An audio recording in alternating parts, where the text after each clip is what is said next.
saya didampingi oleh Pak Menteri Keuangan, Pak Purbaya. Tadi hadir dalam rapat bersama Bapak Presiden, tadi membahas terkait dengan kebijakan yang akan diambil, yang kita beri nama program paket ekonomi di tahun 2025 ini, yang terdiri dari 8 program akselerasi di 2025, 4 program yang dilanjutkan di 2026, dan 5 program yang terkait dengan andalan pemerintah untuk penyerapan tenaga kerja.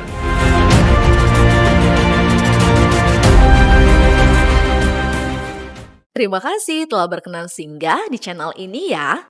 Jangan lupa tekan tombol subscribe dan nyalakan lonceng notifikasinya. Selamat menyimak. Berkolaborasi dengan Pasca huru-hara tanpa tanda kutip, Cang, itu ada yang sepertinya berbalas pantun nih. Yang mana tuh? Kalau tuntutan untuk kemarin demo itu apa sih? Masyarakat sipil itu ya? Ya. 17+8, Mas. Oh, 17+8 ya. Kalau gua maknai dan interpretasikan subjektif gitu, 17 Agustus. Iya. Ya kan? Nah, ini kayaknya dibalas nih sama pemerintah. Yang kemarin itu ya? Stimulus ekonomi ya? Iya. 8 plus 4 plus 5. Itu kalau kita interpretasikan 8-nya Agustus, 45-nya tahun 45. Jadi lengkap tuh. 17 Agustus 45. Kumpulan dari tuntutan masyarakat 17+8 dijawab sama pemerintah 845. Oke, berbalas pantun. Sip, Mas Aab sama Mas Icang, tapi kita harus tahan terlebih dahulu ini uraian selengkapnya ya mengenai apa yang tadi sudah dibahas sama Mas Aab sama Mas Icang di awal, karena kita harus terlebih dahulu menyapa sahabat Ngutik dan juga pemirsa Sinpo TV. Assalamualaikum warahmatullahi wabarakatuh. Halo sahabat Ngutik dan juga pemirsa Sinpo TV, salam sehat, salam bahagia, salam ngutik kembali. Ayo kita ngulik politik. Oh yeah.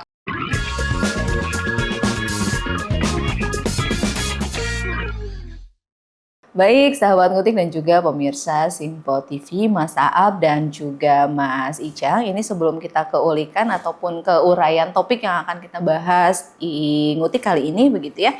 Saya ingin terlebih dahulu memberikan sedikit background begitu mengenai topik ataupun isu yang akan kita bahas. Jadi demonstrasi besar yang terjadi pada Agustus lalu dengan tuntutan 17+8 kini mulai direspon serius oleh pemerintah baik dari eksekutif maupun legislatif.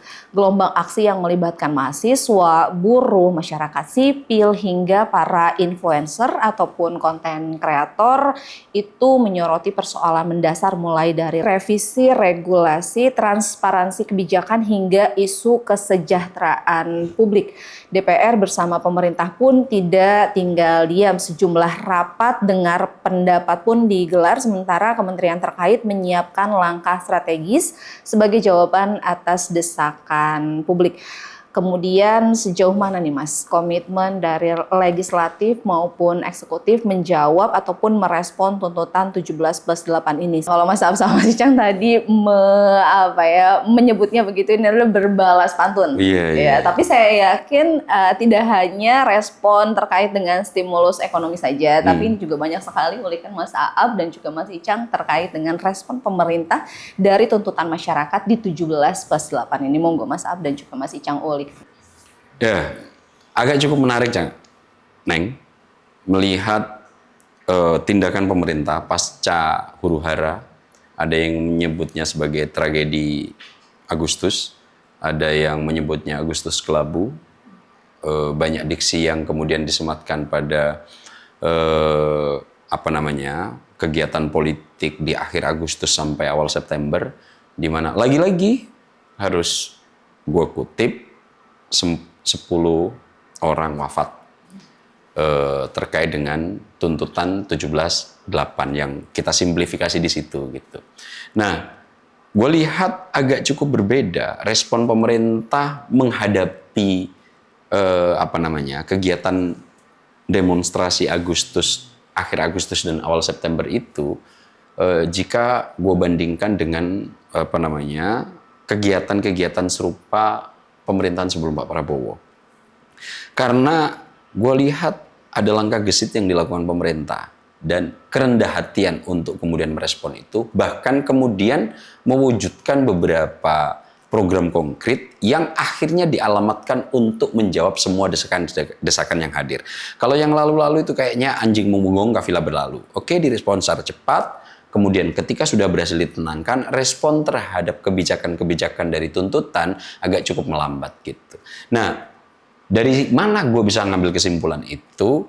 Gue sempat mencatat dan akhirnya catatan itu harus gue bawa biar gue nggak lupa gitu, Jang. Gue akan mengklasterkan respon pemerintah yang gue sebut ini dalam arti luas. Artinya pemerintah yang tidak hanya eksekutif tapi juga legislatif. Gue akan mengkelompokkan hanya 2 institusi ini karena inilah yang menjadi soko guru bagaimana kemudian pemerintah akan berjalan, eksekutif dan legislatif. Pasca huru-hara tanpa tanda kutip yang kemarin terjadi itu, gue mencatat misalnya respon dari DPR. Nomor 1 kemarin, pasca kejadian itu memang kemudian langkah pertama yang dilakukan adalah membuka gedung DPR untuk kemudian waktu itu Kapolri dan juga Wakil Ketua DPR Profesor Sumidaso Ahmad sempat memberikan apresiasi terhadap pasukan keamanan DPR, Cang. Nah, setelah langkah itu akhirnya di follow up dengan menerima semua elemen-elemen organisasi itu, Cang. Nomor 1, kalau nggak salah 16 organisasi mahasiswa diterima DPR. Waktu itu ada 3 pimpinan DPR yang menerima secara langsung, Profesor Sumidaso Ahmad, Pak Cucun dan juga Pak Saan Mustafa. Kemudian juga menerima ojol. Akhirnya bahkan langsung di follow up oleh Bang Dasko untuk disampaikan langsung ke Pak Prabowo. Karena ketika audiensi, Bang Dasko tiba-tiba di WA untuk langsung menghadap jam 12 siang waktu itu ya. Nah, kemudian di antara langkah lainnya setelah ketemu dengan perwakilan mahasiswa, akhirnya DPR melakukan rapat pimpinan. Waktu itu dipimpin langsung oleh Ketua DPR, Mbak Puan Maharani, dan Mbak Puan Maharani mengatakan beliau yang akan langsung memimpin transformasi DPR. Itu respon pertama itu. Respon kedua dari DPR, pimpinan-pimpinan lembaga perwakilan rakyat ini, Dewan Perwakilan Rakyat, meminta maaf, Cang.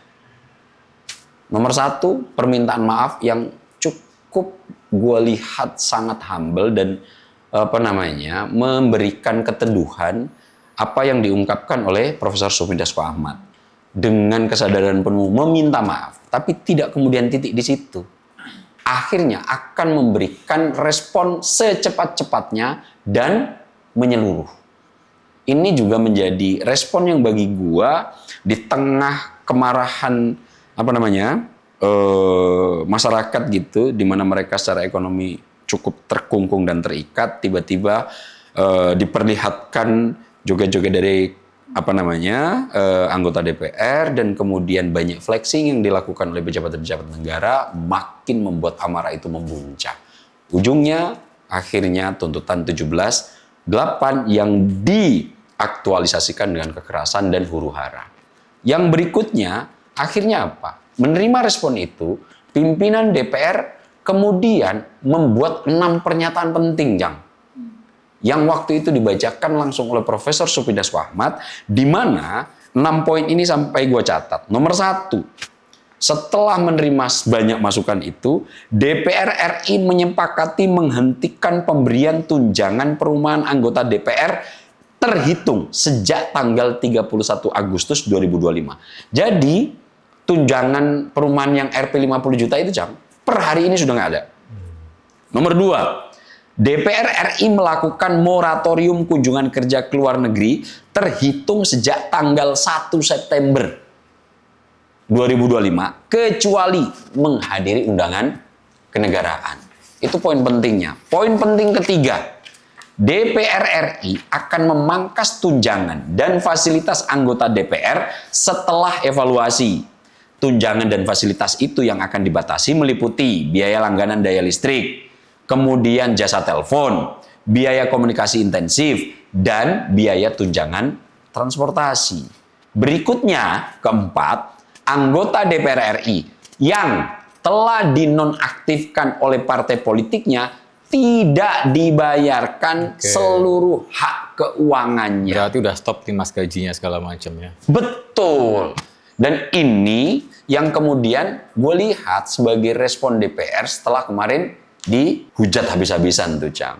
Kemudian yang kelima, pimpinan DPR menindaklanjuti penonaktifan beberapa anggota DPR RI yang telah dilakukan oleh partai politik melalui mahkamah partai politik masing-masing. DPR RI pun meminta Mahkamah Kehormatan DPR untuk berkoordinasi dengan mahkamah partai politik masing-masing yang telah memulai pemeriksaan terhadap anggota DPR RI yang kemarin sudah dinonaktifkan dan banyak menjadi sorotan publik. Itu ada 5 atau 6 itu atau 6 lah ya. Ya, itu ya. Kemudian yang terakhir, yang keenam, DPR RI akan memperkuat transparansi dan partisipasi publik yang bermakna dalam proses legislasi dan kebijakan lainnya. Nah, gue lihat ini adalah respon yang cukup serius, cepat, intensif, yang kemudian ini coba dilakukan oleh DPR. Dan ini ditandatangani oleh seluruh pimpinan DPR setelah melakukan rapat konsultasi pimpinan untuk merespon ini. Nah, ini respon dari DPR. Kemudian, gua melihat respon yang kemudian dilakukan pemerintah dalam konteks eksekutif nih. Ada 2 gua klasterkan, Cang. Yang pertama membuka dialog, yang kedua respon ekonomi, Cang. Nah, respon dialognya apa?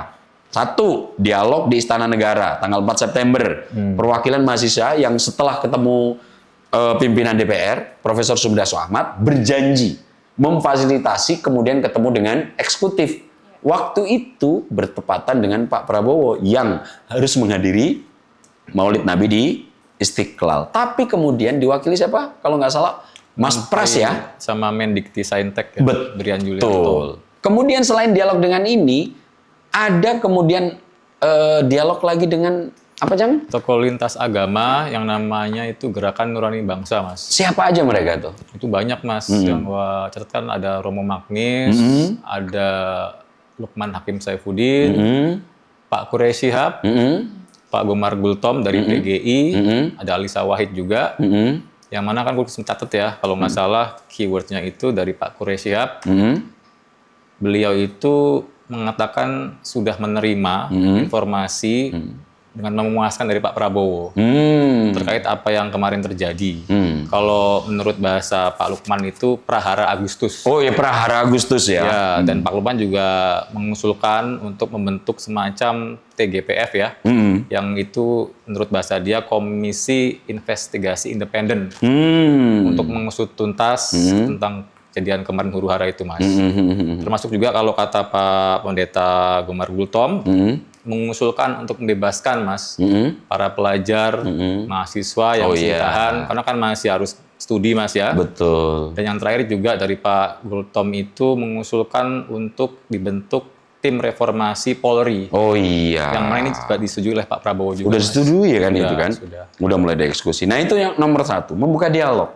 Dan beberapa dialog itu cukup produktif, seperti yang Mas Icang sampaikan tadi. Yang kedua, kemudian respon yang gue catat, Cang, itu Pak Prabowo langsung melakukan rapat koordinasi lintas kementerian atau lembaga untuk menindaklanjuti khusus tuntutan 17+8. Waktu itu pemerintah menyatakan merespon positif, namun tak semua poin langsung bisa dieksekusi dan diwujudkan karena perlu perubahan regulasi. Waktu itu kalau nggak salah yang memberikan respon itu adalah Menteri Koordinator Hukum dan HAM, Pak Yusril Iza Mahendra. Nah, kemudian yang ketiga, respon dari eksekutif, gue lihat menanggapi tuntutan 17+8 ini, arah kebijakan regulasi yang disebut pemerintah sedang menjadi perhatian publik, yaitu akan segera membahas RUU Pemilu, RUU Perampasan Aset. Ini kan salah satu tuntutan yang terus mengemuka. Kemudian menyesuaikan nanti dengan putusan MK, evaluasi ambang batas threshold untuk pemilu yang thresholdnya lagi diambah, dan kemudian akan mencoba memperbaiki kualitas rekrutmen politik yang karena keserentakan dulu pernah kita diskusikan untuk nunjuk anggota DPRD tingkat 1 dan tingkat 2 udah nggak sempet karena keserentakannya itu yang membuat urusan semua fokus ke presiden. Nah yang berikutnya, nah ini kemarin Mas Icang membahas banyak nih. Pak Prabowo mengatakan tuntutan 17 plus 8 masuk akal, Jang. Yang di Hambalang itu Mas ya. Betul. Langsung print out-nya itu. Betul. Jadi menilai masuk akal pembentukan tim investigasi independen yang ada di 17 tuntutan itu atas insiden kekerasan termasuk wafatnya Afan. Nah, ini agak cukup menarik nih, Jang. Saat ini kan yang baru di follow up wafatnya Afan ya. Iya. Untuk yang 9 yang lain kan Ada belum juga nih. Mas, itu kan yang di Semarang. Itu sempat kita singgung juga kan, yang mahasiswa Julian kalau nggak salah namanya itu di Tenggarai itu kan sebenarnya lagi jemput temennya di Polres Semarang. Tapi setelah itu dia meninggal, dinyatakan itu kecelakaan. Namun agak mencurigakan Mas. Kenapa? Karena ada luka-luka seperti dipukulin. Terus pas si Julian ini dioperasi, mengigau, ibunya bilang, jangan pukul saya, jangan pukul saya. Oke. Trauma Dan betul itu. kita juga harus hati-hati lah ya, bukan kita mencurigai ya. Petugas yang waktu itu memberi konferensi pers itu juga yang petugas sama yang waktu itu juga menuduh yang anak SMK dulu itu, yang katanya tawuran padahal ditembak itu loh Mas. Oke, iya. Siapa namanya Gama kalau nggak salah, yang di Semarang itu. Ada senjata diperlihatkan, ternyata ketika olah TKP ditembak sama polisi Mas. Iya. Hanya gara-gara nyali polisi. Nyali polisi ya. Seperti itu ya. Jadi kita harus apresiasi bahwa ini kalau ada nanti semacam TGPF independen akan lebih transparan Mas. Iya. Nah, inilah mungkin upaya pengusatan tidak hanya berhenti di Afan, tapi kemudian korban-korban 9 yang lain juga mendapatkan perlakuan yang sama. Iya, dan juga yang masih hilang juga ada Mas, beberapa Mas. Iya, katanya Kontras juga. sampai detik ini juga masih dilaporkan belum diketemukan gitu ya. Ya, itu nanti akan lebih clear dan transparan lewat tim independensi. Iya, dan ini ya Mas ya, nambahin sedikit, rata-rata tuh yang menjadi korban meninggal tadi Mas ya, itu kalau yang saya baca di berita itu justru mereka tuh nggak terlibat dalam demonstrasi Mas ya. Yang tadi itu, Iya. yang Julian itu mau Betul. jemput temennya sebenarnya. Lah, Kayak kan gitu. Afan juga Nah, sama itu. halnya kan, sedang Iya, mengantarkan makanan gitu. kayak gitu. Nah, tentu yang kayak begini-begini karena memang gue nggak tahu apakah ini memang penumpang gelapnya sengaja untuk memantik dengan cara mencari martir yang tepat begitu. Nah, ini juga penting untuk bisa diinvestigasi. Itu kenapa kemudian salah satu poin yang direspon juga Pak Prabowo tidak cukup keberatan nanti untuk membuka opsi tim reformasi Polri, Jang. Nah, ini kita berharap akan ada langkah lanjutan dari situasi ini. Tapi sebelum lo jeda, Neng, yang paling penting itu adalah terkait respon pemerintah di bidang ekonomi, Jang. Ini dia. Lo kemarin kan ngomong tuh, ini harus serius ada program jangka pendek yang bisa kemudian menggerakkan roda ekonomi. Betul. Nah, ini nanti kita bahas di segmen Iya, kedua, di Cang, ya. segmen selanjutnya Siapkan aja. ulikan lo itu yang kemarin. Ini tuntutan lo udah didengar Prabowo nih. Bukan gua Mas, ekonom. Ekonom. Aku nyambungin aja. Oke, kita akan lanjutkan kembali ya Mas ya di segmen selanjutnya. Terus sahabat ketik dan juga pemirsa Sinpo TV jangan kemana-mana karena sesaat lagi kami akan kembali. Pastikan tetap di Ngutik Ngulik Politik. Oh yeah.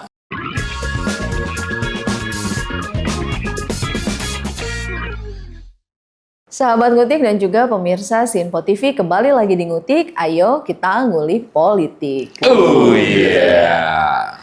Baik sahabat Ngutik dan juga pemirsa Sinpo TV masih bersama dengan Mas Aap dan juga Mas Icang. Ini kita akan melanjutkan kembali topik pembahasan mengenai respon pemerintah dalam tuntutan 17+8 ya Mas ya. Ini uraiannya tadi sempat terjeda dari respon terkait dengan bidang ekonomi nih, yaitu pemerintah meluncurkan atau merilis begitu Mas ya paket stimulus dengan skema 845.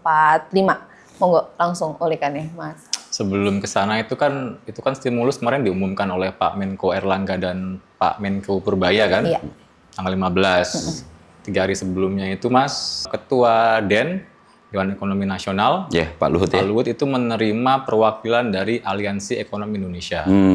Yang sempat waktu itu ada 7 desakan ekonomi itu kan. Dan Pak Luhut menerima dengan sangat baik, dengan cukup rendah hati, menyatakan bahwa para ekonomi ini adalah mitra strategis pemerintah. Sangat diperlukan agar policy itu on the track.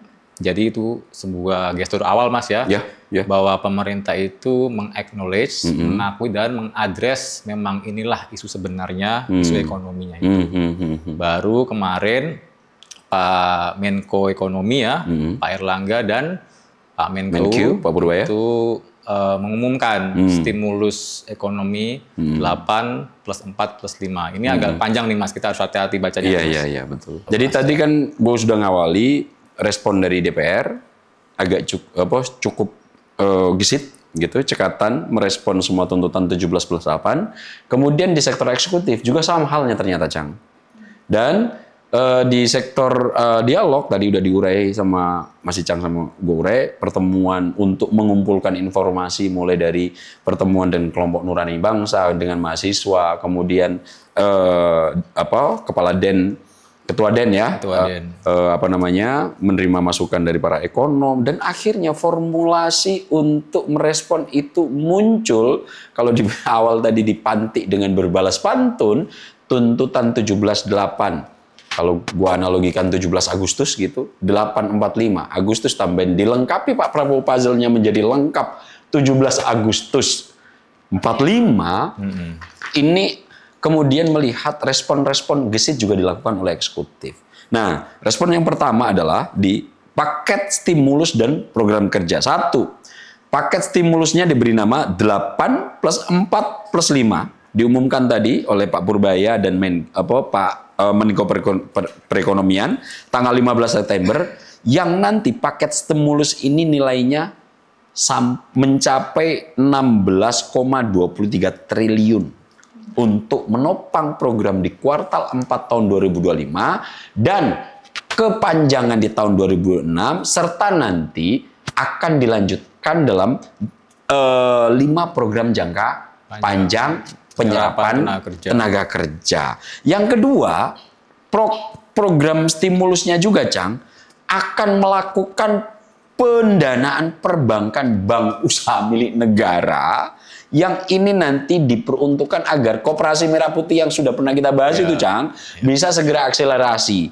Disediakan uang sebesar 200 triliun nanti yang akan digelontorkan, dan sudah ya? Sudah. Oleh Menkyu untuk mendanai awal Koperasi Merah Putih di Bank Himbara. Itu kan khusus untuk itu Mas, baru kemarin tuh rapat koordinasinya ya dari Menko Pangan Pak Zulhas dengan Pak Menkeu, Pak Purbaya dan Pak Ferry Juliantono ya, yang Menkop sekarang. Betul. Itu beliau itu mengatakan bahwa sudah 6 bulan rapatnya muter-muter. Iya. Dengan Pak Purbaya 2 hari langsung clear. Dari mana ini anggarannya? Yang diambil dari SAL Mas ya. Sisa anggaran itu dari BI 200 triliun disalurkan ke 5 bank Himbara, itu Mandiri, BRI dan BNI masing-masing 55 triliun. Itu lalu BTN 25 triliun dan Bank Syariah Indonesia 10 triliun. Iya, sebagai modal awal. Dan ini kemarin agak cukup hati-hati. 2 hari di tangan Pak Purbaya selon juga nih beliau. Itu dia. Kalau gua kemarin nyebutnya slebor, sekarang gua ralat Mas flamboyan dan funky. Termasuk rambutnya juga nggak pernah disiram itu kan. Iya. Funky dia. Funky ya. Nah sekarang kita masuk ke paket kebijakan stimulus 845 sebagai pelengkap puzzle tuntutan 17.8, Cang ya. Nah, gambaran umumnya program ini adalah tadi sudah dipantik oleh Mas Icang. Ini 8 adalah 8 program akselerasi yang khusus tahun 2025. Kemudian 4 programnya itu yang akan dilanjutkan di 2026. Jadi ini nanti akan tetap dilanjutkan. Kemudian ada 5 program prioritas atau unggulan untuk penyerapan tenaga kerja. Nah, total anggaran untuk 8 poin program akselerasi 2025, ini yang 2025 yang 8 aja nih, Cang. Itu mencapai angka 16,23 triliun yang nanti akan peroleh dari APBN tahun 2025. Nah, ini makanya kemarin, Cang, karena ini menyangkut program yang mengkaitkan dengan APBN, wakil dari DPR, Profesor Sukmi Dasko Ahmad, sebelum stimulus ini digelontorkan atau diumumkan oleh eksekutif, itu ada rapat berbarengan itu. Ada, kalau nggak salah, bersama Menko Komisi Ekonomi. 11 juga ya. kalau nggak Ya, ada Komisi 11, Menko Ekonomi, Menteri KKP, dan beberapa stakeholder pemerintah lainnya itu akhirnya melakukan rapat. Nah, 8 program itu apa aja? Nomor 1, magang lulusan perguruan tinggi yang fresh graduate kurang dari setahun, itu jumlah lulusannya nanti akan ditarget di penerimanya sekitar kurang lebih 20.000, Cang. Ya, tahap pertama tuh. Tahap pertama itu akan mendapatkan uang saku setara upah minimum provinsi ya. Ya, UMP selama 6 bulan. ya lebih kurang medianya mungkin 3,3 juta itu. Nah, anggarannya ini sekitar 198 miliar dari APBN untuk ngasih kesempatan magang. Kalau dulu kan magang itu nggak dapat gaji, Ya, Cang, ya? paling uang transport. Uang maksimal, transport ya. Mas. Iya. Nah, ini kan magang tapi kemudian baru fresh graduate. Ya, Sembari apa, Cang? Mencari sembari, ya itu Mas, kan sempat agak ironis ya bahwa banyak kemarin lulusan D3 sarjana itu nge-play-nya malah yang blue collar kayak sopir, bahkan ada yang nge-play untuk PRT juga ada, Mas. Oh iya, iya. Ini kan sebuah stimulus dari pemerintah ya untuk membantu menapak dunia kerja sekaligus dapat uang saku lebih gitu kan. Nah, Jadi nggak capek doang, dapat ilmu juga, dapat uang saku. itu penting, poin penting tuh. Yang kedua, perluasan pajak penghasilan, Cang. PPh 21 Ya, ditanggung pemerintah. PPh 21 DTP istilahnya, DTP, ditanggung pemerintah betul. gitu ya. Untuk pekerja sektor pariwisata, hotel, restoran, kafe dan lain-lainnya. Ya. Ini sasaran penerimanya kurang lebih 552.000 orang pekerja. Nah, Tulisan ini lo? kan disebutnya perluasan PPh 21, Mas. Ya. Karena yang sebelumnya sudah dilakukan itu adalah untuk industri padat karya, yaitu untuk tekstil, kulit, furniture, dan juga alas kaki. Nah, itu sudah dilakukan, Mas. Nah, ini diperluas di industri pariwisata, yaitu yang kita sebut HoReCa ya, hotel, restoran, dan kafe atau catering. Iya. Dan kita tahu ini kan akhir tahun, Mas. Iya. Menyambut mungkin liburan. Oh iya Jadi juga untuk ya. sementara nih, kas perusahaan agak lebih longgar, Iya. THP, take home-nya juga agak lebih Sehingga mereka penuh, bisa ya kan? melancarkan kegiatan-kegiatan promo yang lebih tinggi ya. Mas Af sempat ngitung kan kalau nggak salah per bulan sampai berapa tuh? Apanya? Ininya, THP-nya nambahnya itu. Iya, kalau tadi itu gue sempet ngecek-ngecek ya. Gue berjalan dari pengalaman di sekeliling gue aja, Cang ya. Jadi di komplek gue aja itu, waktu ketika listrik belum naik, Cang ya, itu hampir 60% kan pekerja buruh lah ya di gua tinggal itu, dan di situ itu rata-rata penghasilan memang UMP. Jadi ya kalau UMP Bogor itu kalau nggak salah 4, sekian lah ya. Kemudian waktu itu ketika ada kenaikan listrik, Cang, itu biasanya 200 sampai 400 ribu itu ada uang lebih mereka yang biasanya untuk jajan anak-anaknya. Oke. Nah, ketika listrik naik, Neng, itu yang buat jajan hilang nih. Kenapa? Karena tersedot ke listrik. Nah, secara kasat mata di komplek gua itu ada warung kelontong, mungkin di awal sebelum ada kenaikan itu ada 5, 6 sampai 7 lah. Yang kemudian itu hidupnya memang ditopang dari pembelian warga sekitar gitu. Nah, sejak kemudian kenaikan listrik yang bertahan tinggal 2 nih. Untuk warung kelontongnya. Kenapa? Karena tadi ada kenaikan listrik yang 200 sampai 300 sampai 400 ribu ini yang awalnya buat jajan untuk anak-anaknya mereka, uang saku lebih, tiba-tiba harus kesedot untuk kepentingan primer. Nah, gue cukup bahagia. Perluasan PPh ini nanti minimal para pekerja ini punya uang lebih, take home pay-nya lebih dari 400 ribu, Cang. Kaliin aja, Mas, ini 500 juta orang, Mas. 500 juta orang nih. Berarti 200 miliaran lah. 200 miliar dalam waktu sebulan, Cang. Ya. Bayangkan itu kalau misalnya dikali dalam 6 bulan ke Sampai depan. 6 bulan ya. 6 bulan. Ini tentu uang yang beredar di bawah. Sangat banyak, Cang. Dan inilah salah satu pondasi terkuat kita ketika dihantam krisis, kita tetap bisa eksis. Konsumsi ya. Konsumsi. Dan ini kritikan lo yang meskipun mewakili kaum ekonom, didengarkan langsung nih Pak Ini Prabowo. quick win lah. Iya, quick win ya. Quick win ya. Nah, yang ketiga nih, Cang. Bantuan pangan periode Oktober-November 2025. Nah, Ini mirip-mirip Pak Jokowi nih. Oh iya.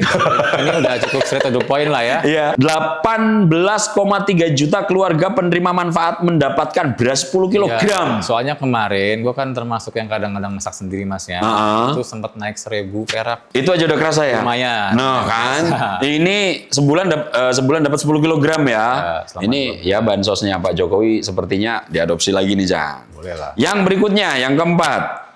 Diskon iuran jaminan kecelakaan kerja dan jaminan kematian untuk pekerja bukan penerima upah, BPU. Ya, ini berarti yang sektor informal di transportasi, Mas. Iya, online, ojol, sopir, kurir, logistik, dan lain-lainnya. Ini penerimanya hampir 800.000 orang nih, Jang. Ya, ini kan follow up yang belum lama itu kemarin aliansi ojol itu, Mas. Oh, itu kan tuntutan posisi ini, Mas, jaminan kecelakaan dan keselamatan kan. Iya. Follow up-nya tuh ini. Responsif betul ini ya. Ya, nggak nyampe seminggu lah kali itu. Nggak sampai seminggu sudah dieksekusi. Yang kelima, manfaat layanan tambahan MLT BPJS ketenagakerjaan untuk perumahan. Kemudian targetnya ini target unit perumahan sekitar 1.050 unit. Kemudian bantuan selisih bunga kredit perumahan bunga diturunkan BI plus 55% ke dari 5% ke 3%, Cang, dalam beberapa kasus. Anggaran sekitar 150 miliar. Nah, ini kalau ini tadi kan kelas bawah, Mas. Ini buat kelas menengah. Oh iya, ini yang kalau kelas berisik itu ya kalau menurut lo. Ini simpelnya adalah diskon KPR untuk konsumen juga untuk developer di sini. Iya. Jadi tadi untuk yang piramida paling bawah dikasih stimulus, sekarang kelas menengahnya, piramida tengahnya juga dikasih stimulus. Yang keenam, padat karya tunai. Ini target sekitar 600.000 orang pekerja dibiayai Kementerian PUPR dan Kementerian Perhubungan. Anggarannya sekitar 3,5 triliun, Cang. Plus 1,8 triliun dari Menteri Perhubungan. Jadi dari PU 3,5 triliun, kemudian 1,8 triliun dari Menteri Perhubungan. Ini yang waktu itu poin 5 atau 6 dari LPMU itu ini. Oh ini yang gua kesempet sebut ini, Mas, yang mirip PNP Mandiri lah. Mas. Iya. Padat karya, cash, dan proyek harian. Dan ini yang langsung dieksekusi. Iya, tapi memang belum ada rinciannya. Kalau nggak salah sih dari PU dan dari ini ya Kemenhub ya ini. Kemenhub, betul. Yang ketujuh, deregulasi. Nah ini yang lo kayaknya punya ulisan nih. Fokusnya adalah satu, penyederhanaan izin usaha, integrasi OSS, kemudian plus RDTR-nya, ada anggaran untuk percepatan regulasi atau digitalisasi sistem terkait izin, tata ruang, perkiraan anggaran tahun 2025 dan 2006. Jadi ini sebenarnya yang ekonom mau, karena ini menyangkut reformasi struktural di sini, Mas. Diregulasi. Sorry, lo tadi sempat nyebut untuk mengurus satu perizinan aja melibatkan 18 berapa? kementerian. 18 kementerian. Jadi ini ada kan digitalisasi OSS. Itu semacam apa ya? Artinya Open Single Submission. Satu pintu dan akan diberlakukan fiktif positif. Apa itu? Artinya adalah ketika perizinan di Kementerian Teknis itu deadline-nya itu sudah selesai, nanti akan diurus otomatis oleh Kementerian BKPM. Jadi nanti nggak harus nunggu Kementerian Teknis. Deadline-nya misalkan 10 hari gitu kan, nanti akan di-bypass oleh Kementerian Investasi. Nah, yang ke-8, program perkotaan, pilot project-nya DKI nih, Cang. Nah, ini termasuk perbaikan permukiman, penyediaan platform pemasaran, atau gig, UMKM, kualitas hidup di kawasan padat. Kemudian, anggarannya sekitar 2,7 triliun nih, Cang. Nah, ini anggarannya, itu ternyata pemerintah DKI di plus nanti kementerian-kementerian terkait, Cang. Ini kita belum dapat info lebih lanjut, tapi ya itu gue sempat happy ketika itu dinyatakan penyediaan tempat pemasaran gig ekonomi, Mas ya. Karena sekarang kan banyak ya, Mas ya, kerja informal, freelance itu kan gig ekonomi namanya, Mas. Nah, ini semua untuk 8 program ini, Neng, total anggaran yang sudah disiapkan oleh pemerintah itu 16,23 triliun. Nah, ini baru 8 ini. Iya. Kita masih punya lagi 4 dan 5 dari skema yang belum diulik, nanti diurai di segmen selanjutnya ya, Mas ya, karena segmen ini kita harus jeda terlebih dahulu. Sahabat Ngutik dan juga pemirsa Sinpo TV, jangan kemana-mana, sesaat lagi kami akan kembali. Pastikan tetap di Ngutik, ngulik politik. Oh yeah.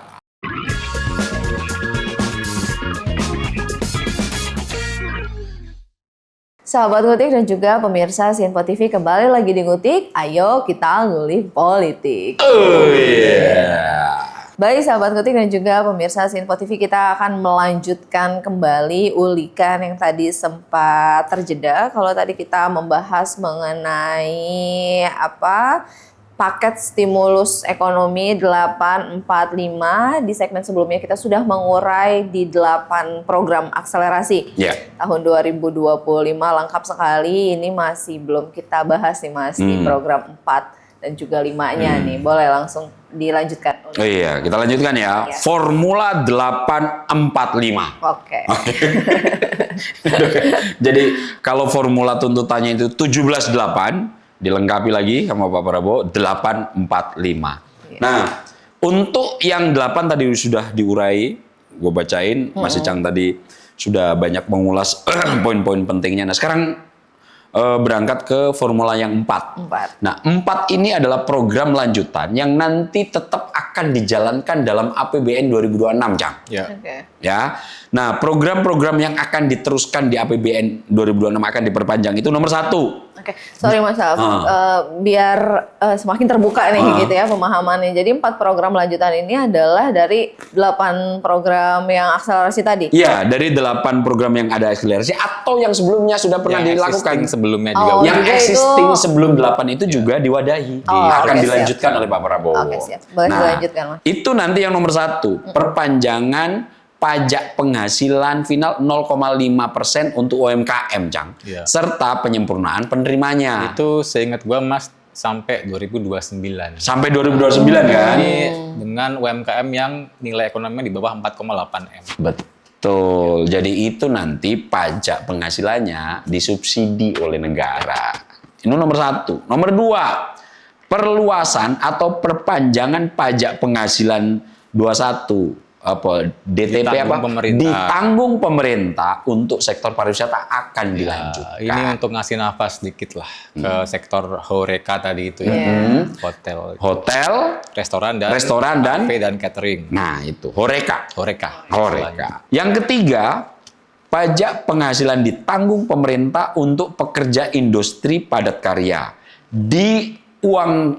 Diuangkannya menjadi bagian dari program lanjutan. Tadi yang sempat kita singgung Mas ya, yang kita juga sempat bahas panjang lebar kena tarif ini Mas. Oh iya. Alas kaki, tekstil, kulit dan furniture. Jadi ini juga antisipasi tarif juga Mas. Iya. Gitu ya. Nah, yang ke Amerika agak cukup terkendala ya.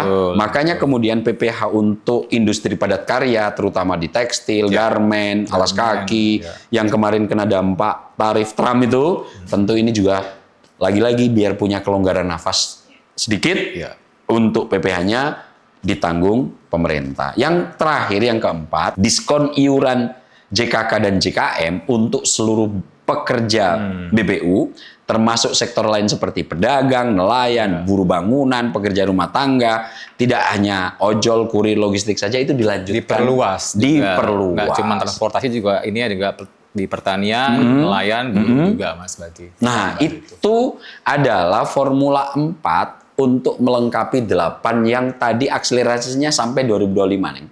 Kalau yang tadi kan 2025 itu anggaran totalnya 16,23 triliun. Itu untuk 8 program stimulus yang di pertama. Nah, untuk yang 4 ini nanti akan berlaku di 2026. Nah, yang menarik ternyata Pak Prabowo, Cang, setelah diskusi panjang dengan kabinet, tidak hanya mempersiapkan jangka pendek dan jangka menengah. Ternyata stimulus ekonomi juga ini akan dipikirkan guna melakukan mitigasi dan pencegahan untuk jangka panjang. Nah, itu tertuang di 5 program penyerapan tenaga kerja. Nanti kalau gue sampaikan lagi, ulas lagi ya, satu-satu ya. Program ini sebetulnya kan dirancang lebih strategis untuk menyerap tenaga kerja, umumnya terkait dalam sektor primer atau sektor pedesaan, kemudian sektor kelautan dan ekonomi lokal. Nah, ini Pak Prabowo kan punya keyakinan betul nih, jika kemudian desa-desa ini dimanfaatkan secara penuh dan utuh, itu pondasi ekonomi kita tidak akan tergoyahkan. Tuh, seandainya ada krisis separah apapun seperti Moldgate waktu itu menghantam tahun 98 gitu, Jang. Nah, nomor 1 ini, Jang. Operasionalisasi koperasi desa. Termasuk tentu koperasi merah putih. Ini nanti targetnya melalui koperasi sebagai unit ekonomi lokal menyerap tenaga kerja desa atau kelurahan. Yang salah satunya stimulusnya nanti untuk memulai aktivitas Bank Himbara sudah diberikan dan digelontorin uang oleh Menkyu 200 triliun dan kalau nggak salah sudah itu kata Pak Purbaya kan? Dan kemarin juga pas rapat dengan Menko Pangan itu sudah yang ready Mas ya.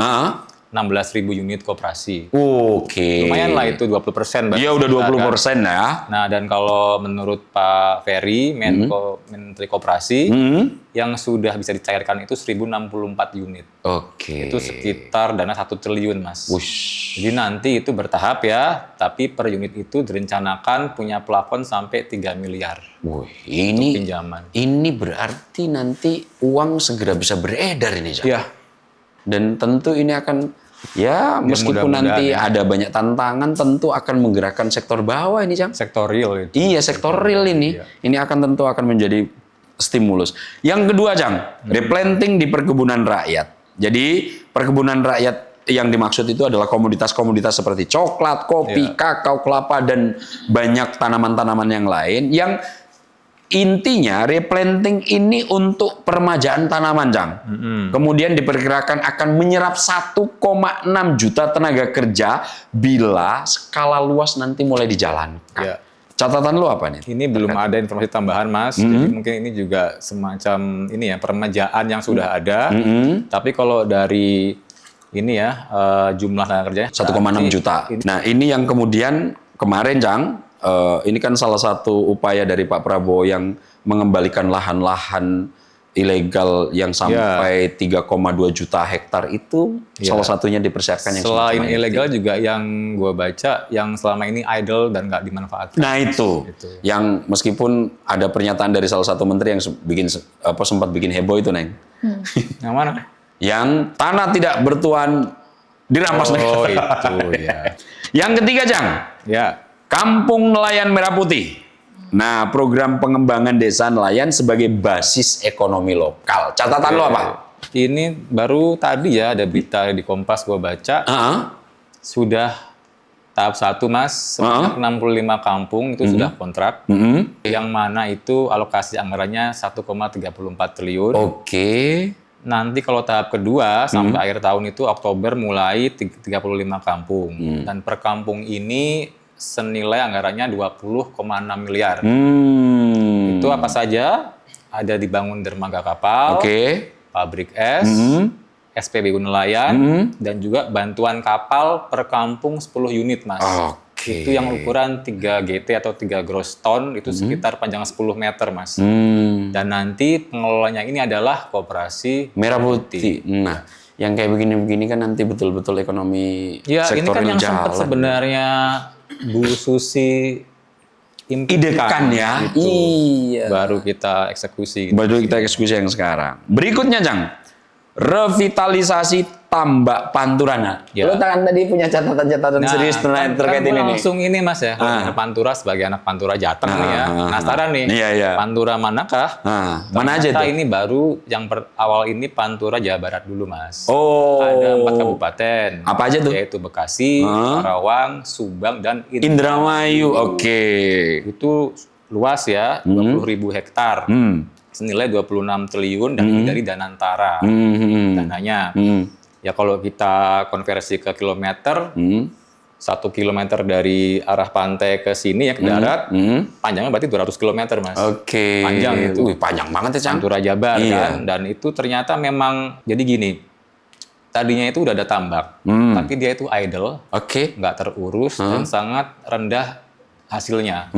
Cuma 0,6 ton kecil sekali per hektar per tahun. Kecil itu, Cang. Nanti kalau ada peremajaan ini ditambah dengan pembangunan tandon, bibit unggul, pakan berkualitas, teknologi baru akan melonjak jadi 144 ton per hektar. Wih, berapa kali lipat tuh? 100 kali lipat. 100 kali lipat. Dan itu ini, Mas, yang utama itu komoditasnya adalah ikan nila. Ikan nila? Ya. Oh. ikan nila premium. Oh. Nanti akan diekspor bisa. Dan Kirain ikan nila yang biasa itu. Ini berarti komoditasnya untuk ekspor ya? iya, ikan nila Oke. premium itu bisa penerima manfaat langsung 40.000 orang. Oke. Nanti untuk pekerjaannya itu bisa menyerap tenaga kerja 100 ribuan orang, Mas. Jadi ada 3 zona di sini kan, budidayanya, pendukung dan penghijauan juga sekaligus, Mas. Oke. Jadi ini program jangka panjang memang, Iya. dan ini menjadi salah satu di antara 5 program penyerapan tenaga kerja. Yang terakhir, Cang, modernisasi kapal nelayan. Jadi nanti ada penggantian atau penyediaan Iya. kapal nelayan yang lebih modern. Jadi upgrade kapasitas untuk nelayan lah, biar nanti mungkin tangkapannya lebih banyak, lebih efisien dan lain-lainnya. Catatan lo tentang ini apa, Cang? Ini tadi gue lupa ya, ininya kan agak panjang tuh speknya. Kalau tadi kan yang di desain lain kan yang 3 GT ya. Iya. Ini yang lebih gede lagi bisa, Mas. Oh, di atas 3 gross ya? Iya. Gross ton ya? Gross ton ya. Nah, ini adalah beberapa formula yang coba dirumuskan oleh Prabowo Subianto dan gue lihat sangat cepat responnya, Jang, untuk menanggapi tuntutan 17/8. Iya. Jadi pertanyaannya itu, ini kan melibatkan apa namanya, cukup banyak instansi, cukup banyak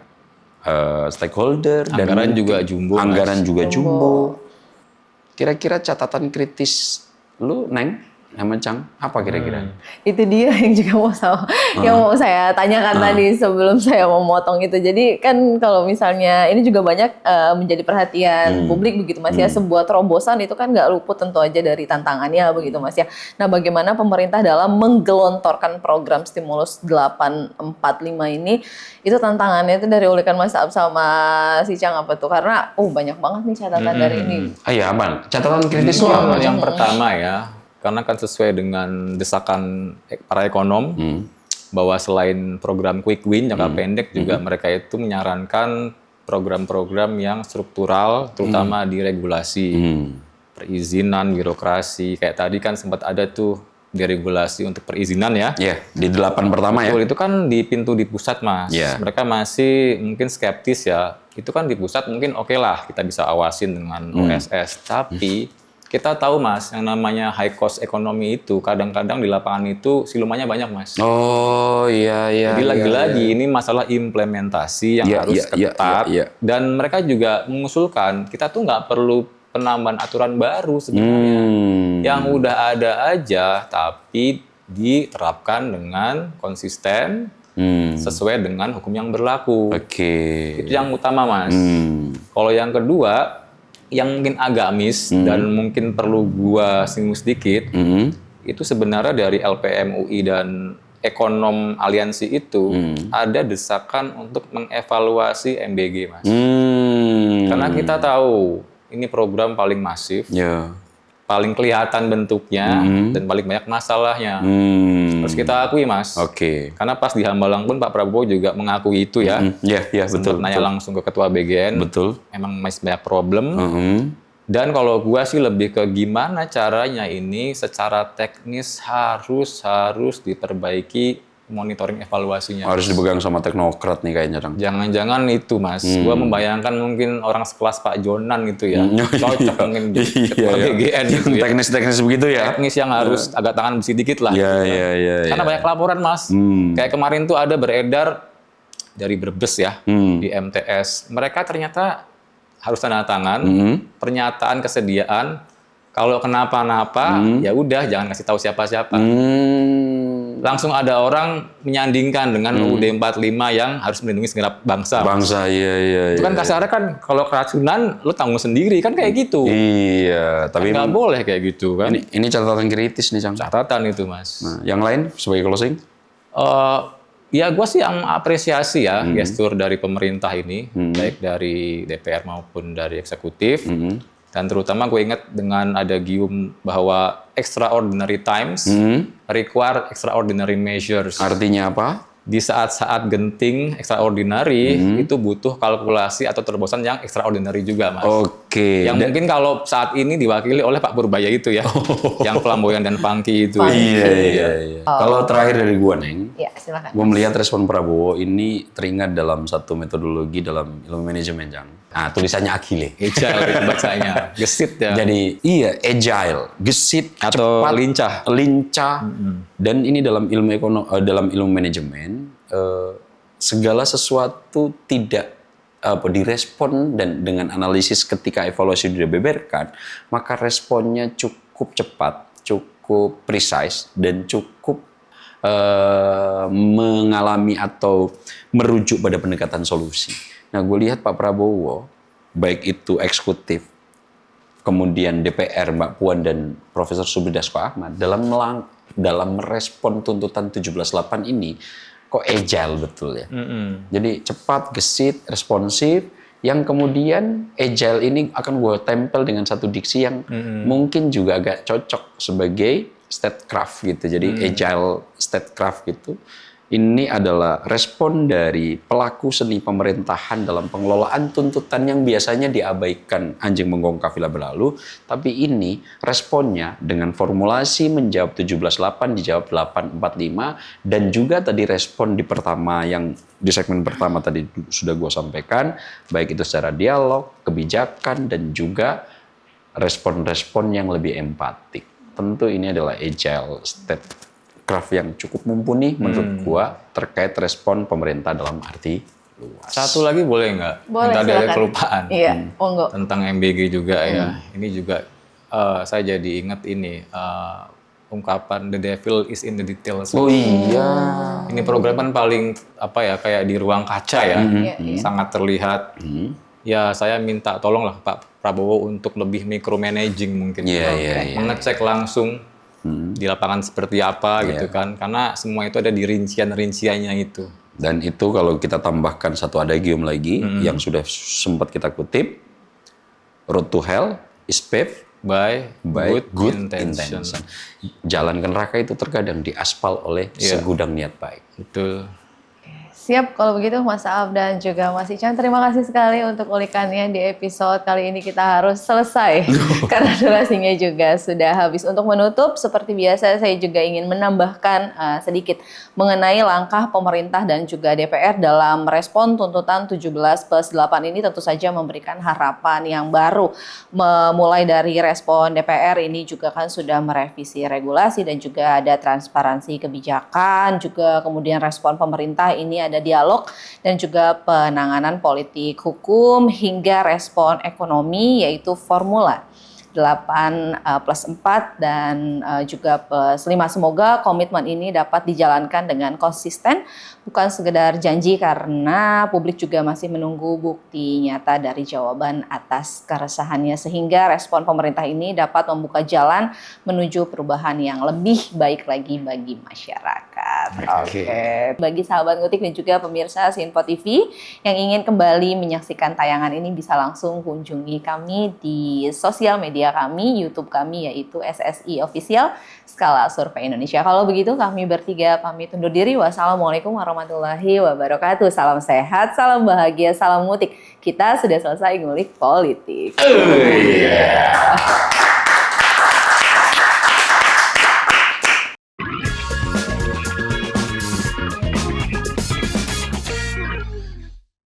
Terima kasih sudah menonton video ini sampai akhir ya. Agar tidak tertinggal video-video kami selanjutnya, yuk jangan lupa tekan tombol subscribe dan nyalakan lonceng notifikasinya. Dan untuk berdiskusi, silahkan tulis pendapatmu di kolom komentar ya.